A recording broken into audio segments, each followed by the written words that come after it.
Hello everyone, and thank you for joining me today on Thank You Places, where we talk about all things theater and anything going on in the artistry world today during this crazy time. Specifically on this channel, we are going to talk about my personal journey as a traveling actor in the Central Texas area. Now, today is a not so great story. It is a little hard for me to talk about. So to lighten the mood, I wanted y'all to see my Halloween setup. Spooky time is here, and I'm really rude. Really?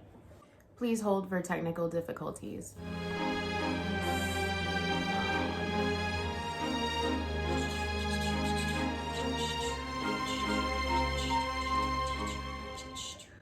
Okay, should be all good now. Keep an eye on that. This is my personal video blog of my journey as a traveling actor in the year 2021 during a global pandemic. And like I said a second ago, I wanted to show you guys my Halloween setup. Yeah, most of these items, this is my personal altar and shrine. This is what I use to meditate. Let me see if I can give you all a better look.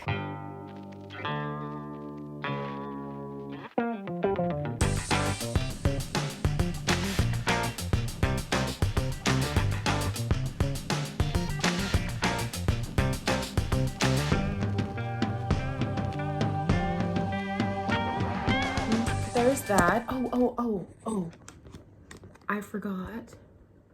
I have to introduce you to Alice. Yes, I love spooky things. So this is my girl, Alice. Isn't she sweet? I gave her a little makeover a couple of weeks ago. She was looking a little dull, so I decided to do her up. She loves to play violin, and she is my little sleepy buddy. She helps me out, and so far she hasn't done any acting up. So this is Alice, and she'll be joining us for all of my future video posts. So glad that y'all got a chance to meet her. Anyways, y'all didn't chime in to... Anyways, you're not here to meet Alice and see my Halloween stuff. You're here because I have some news and I have some tea. And boy, do I have some tea. Now, as many of y'all know, let me get situated here. Okay. Now, most of you all know, most of my followers know I'm a traveling actor. I currently live in Central Texas. I live in the Woodlands, which is a little north of Houston. We moved here from San Antonio after a show that I was in was canceled a week before opening, just as COVID struck the globe. So I haven't been on stage in over a year, and I couldn't help but notice over the past couple of weeks that casting posts are going up, auditions are happening, all of them are online. However, I've been very, very excited to see a lot of online audition submissions. So of course I jumped right on that.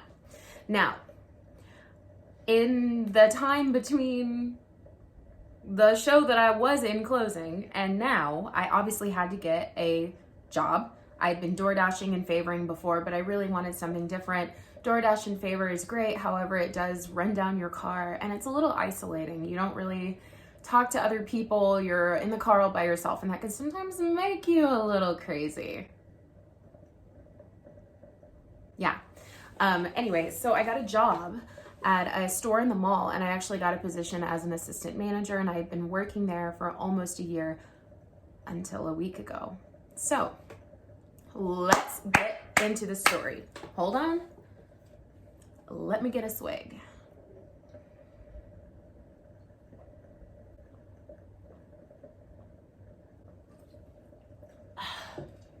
Mother's milk. Excuse me. Excuse me. Okay, so for the purpose of this video, I'm not going to be mentioning any specific names. I don't necessarily want to sever ties with this theater company that I'm about to talk about, and I don't want to make too many waves. Now, too many waves being the text in bold here because what happened to me was unacceptable, and I wouldn't want it to happen to any other actor, equity or non-equity. What happened to me was unacceptable, and I really feel the need to talk about it to just give other actors a heads up whenever things like this happen. So, where to start? Buckle up. So, a couple of months ago in July, I auditioned for a show. I auditioned for Into the Woods at a theater company that I've worked with before in Austin, Texas. Now, I've worked with them 3 times before. One time I was cast in one of their youth productions as female understudy, and I had the opportunity to go up on stage, and it was amazing. I had a great time. I'll post a picture here of a couple of my students who came and saw me perform on one of the days that I stepped in. It was an amazing experience. Another time I was asked to step in last minute as an ensemble member's understudy because there was an issue with leading lady. Now, I had to quit a previous production that I was already working on to step in for this production. Now, it was my choice. I stepped in because honestly, the theater company that I stepped in for pays more and you could get equity points. It's just, unfortunately, a decision that a lot of actors have to make sometimes, and I did it and I had a great time. I did not have an opportunity to step in as understudy for this performance, but it was still an incredible experience. I had a great time despite not having an opportunity to step in. Now, the third time I was asked to the third time I was hired with this company, it was for a fundraising event, and it was 2 parts. I was dressed up kind of like as a living work of art. I'll post a picture here. We had a great time, all black and white. It was really, really fun. And then the second part, we were in a dance number, kind of as the backup dancers for a singer. I'll post a picture here. It was so much fun. I had a great time, incredible experience. All 3 of my experiences with this company were nothing short of professional, amazing. Everybody there knows what they're doing. They're passionate, they're respectful. And I had made it a personal goal to work with this company when I had first moved to Austin years ago because of their reputation and because of the quality of work that they provide the Austin community. Now, moving on. I just wanted to give y'all a little bit of backstory so that you could understand the gravity of the situation. Anyway, so a couple of months ago, I auditioned for Into the Woods with this company. I sent a submission for Cinderella, and then a few weeks later, I got my first rejection notice. Fine, no problem, moving right along. Rejections are not a big deal. It's part of the acting world. If you don't like hearing no, you shouldn't be an actor. So, I'm sorry. So I got my rejection letter or email, no big deal, moving right along, dig-a-doom. So I pressed forward. I kept looking for other audition postings on the Equity website and on Backstage, and I've been submitting like a crazy person, which is what we do, right? Hoping for my next opportunity to be on stage, ready to go, right?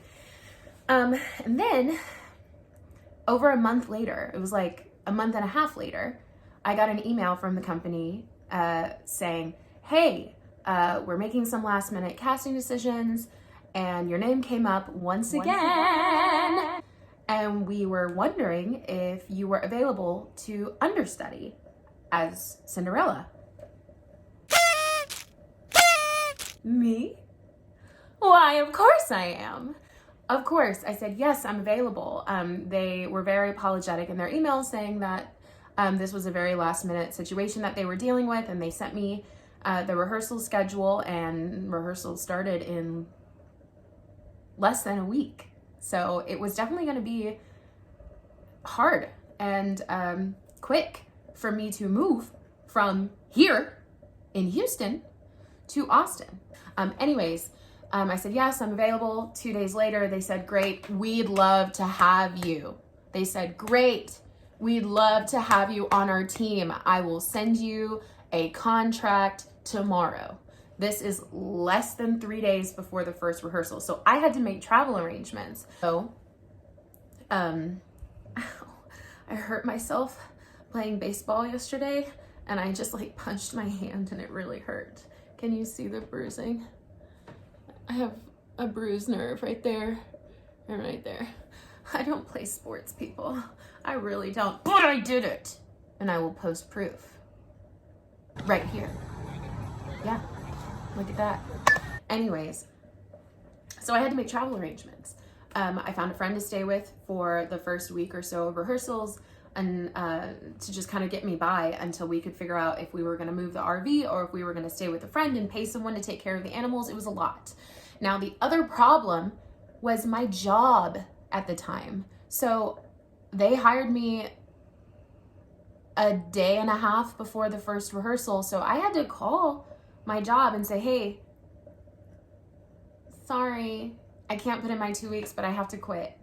Now, it was a really tough decision to make. Luckily for me, my coworkers at this job have now become my friends, and they always knew that I was just waiting for the theater world to come back. They were all very supportive and very excited for me to take this opportunity. And while they weren't happy to see me go, again, they were very supportive, but it was hard. It was heartbreaking to leave this company with such short notice, and knowing that I personally was causing challenges and stress to my work team. And it was almost harder to do because they were so kind and understanding. So I put in my, I texted my boss and I said, hey, I'm really sorry, but you know, I have to take this opportunity. I'm going to take it. That was really hard for me to let them down that way. So I did all of it. I obviously was feeling very excited and very upset that I was having to burn this bridge with this company. But I did it. I did it because I wanted to be there for this production, and I want my life to get back on track. I want to be back in the theater world. And I let them know the following morning, I let the theater know the following morning that I had made travel arrangements, that I was planning on being in Austin on the first rehearsal to get started. Again, kind of like hinting, like, please send me my contract, please send me my contract, please send me my contract. And they hadn't yet, so I was a little nervous at this point. But still very excited because I did get that email confirmation that they were hiring me and that my contract was being drafted. So I packed up my stuff. I packed up my shit. I packed everything up. Alice here was in a bag. Everything was coming with me to stay with friends, and my friends were excited to see me. Like, I was super excited and ready to go, and like, hello, understudying Cinderella, dream role. Never thought I'd be considered for that role. But there we were, and it was happening. So I was excited, and I just waited. On that particular day, also, while I was waiting for my contract, I was told I needed to return my key to the company that I had recently quit at. So I was actually about to head out the door with my key to return to this company when I got a call from the theater company. A call this time, not an email. I got a call. She was very nice, asked me how I was doing. She explained some stuff to me about the circumstances as to why they needed an understudy, because they originally weren't going to hire understudies. So I kind of knew already that something was going on and that there must have been an emergency.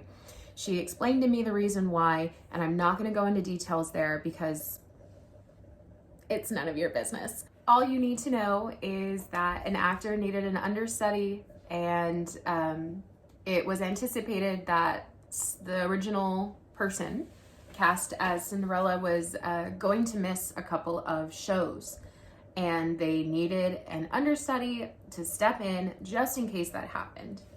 Here I am, ready to rock and roll. Absolutely. And I was like, oh, yeah, thanks for explaining all that to me. Now, hold up. When I get a call like this, when you get a call from a theater company, you're either getting really, really good news or really, really bad news. And my dumbass, naive, positive, happy-go-lucky self was like, oh my gosh, she's about to tell me that this Cinderella actually can't do the show at all, and they're gonna ask me to step in. Yeah! So I was very kind of excited at that point. So she continues and she explains the situation. And she told me less than a day before rehearsals that they didn't need me anymore.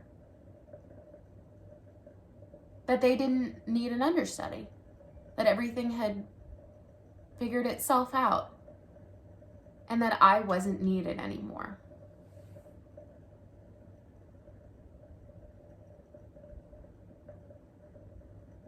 Yeah, just let that sit for a second. I was speechless. I didn't know what to say. I was happy for the circumstances of the other actor, and I'd like to make it clear that I hold nothing against this other actor. You know, no ill will towards the actor, obviously. It wasn't in her power to make the decision. It was the choice of the production staff, and I was shattered.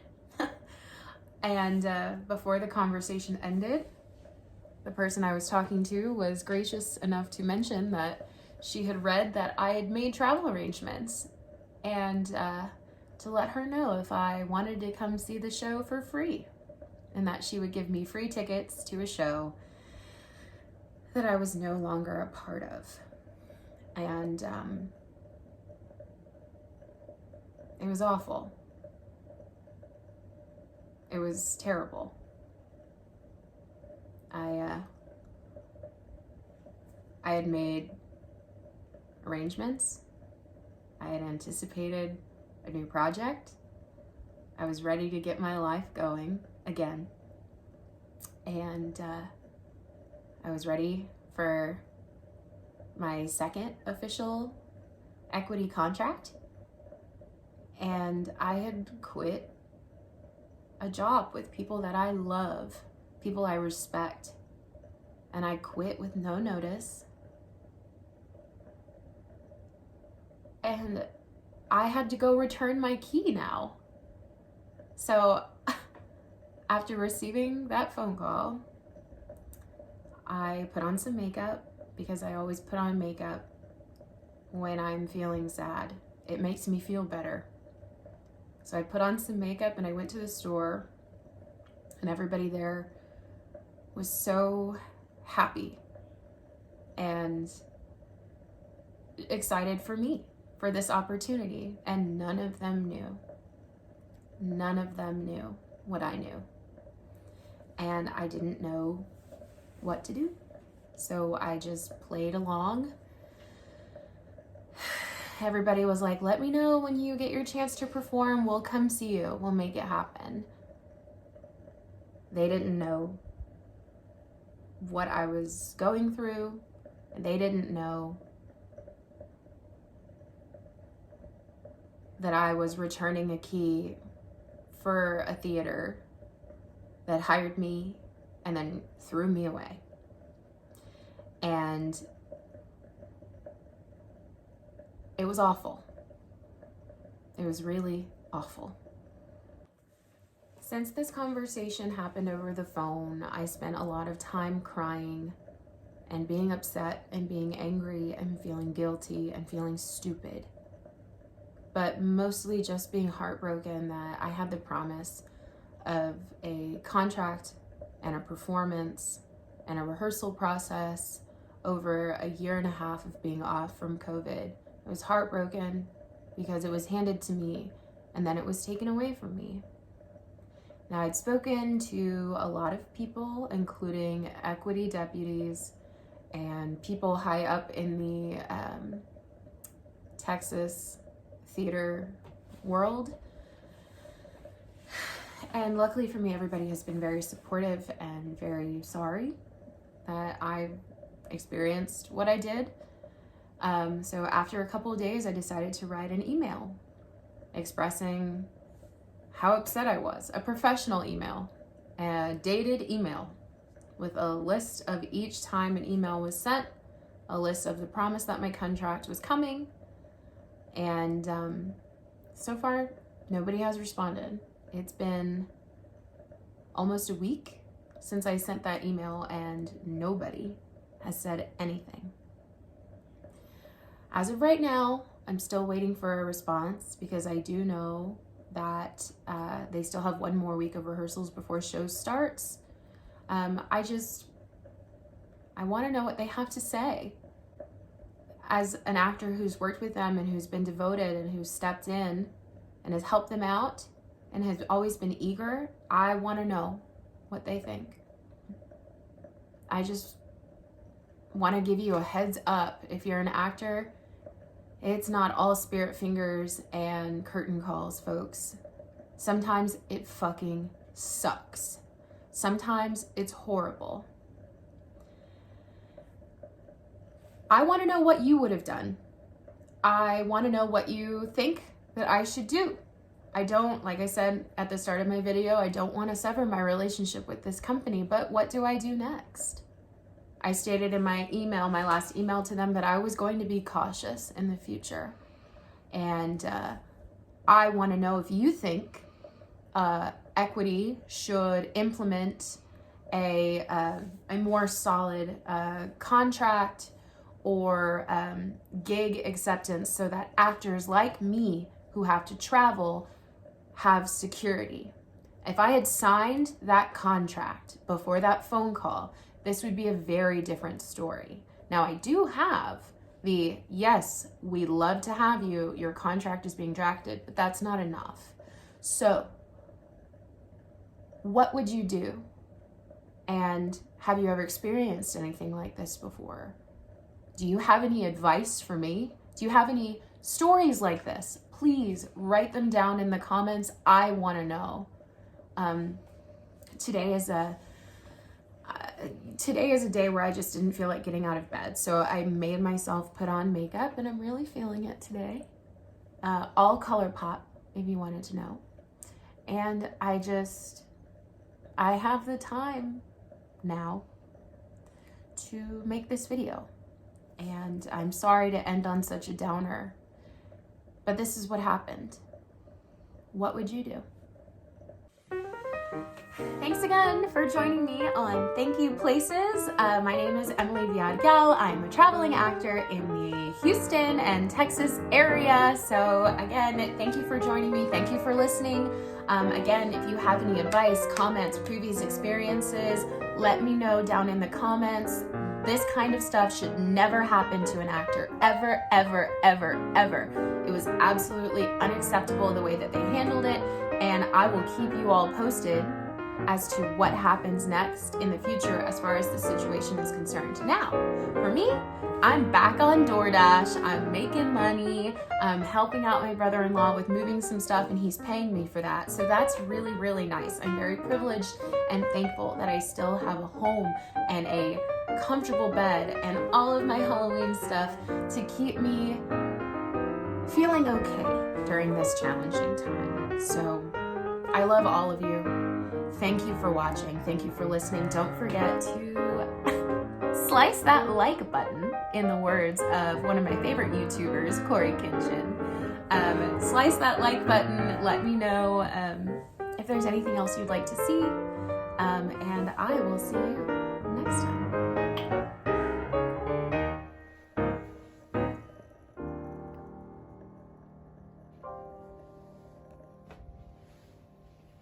Excuse me. What are you doing? Do you have anything to say? Boop. Oh my goodness. Oh my goodness. Oh, you sweet boy.